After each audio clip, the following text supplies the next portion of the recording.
Hello and welcome to Daily Tech Tutor. In this video, I'm going to tell you how to generate icebreaker questions using ChatGPT.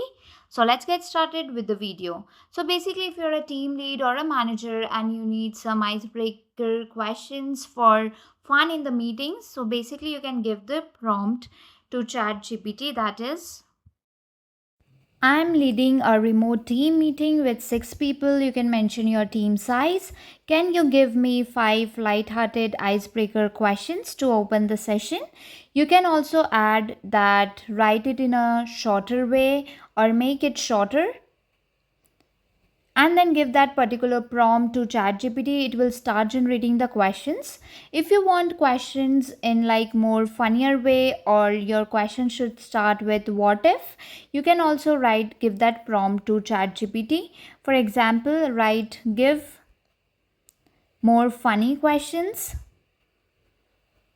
and the question should start from what if, and give the particular prompt to ChatGPT. So as you can see, it has started generating the funny questions for your team laughing, and all the questions starts with what if.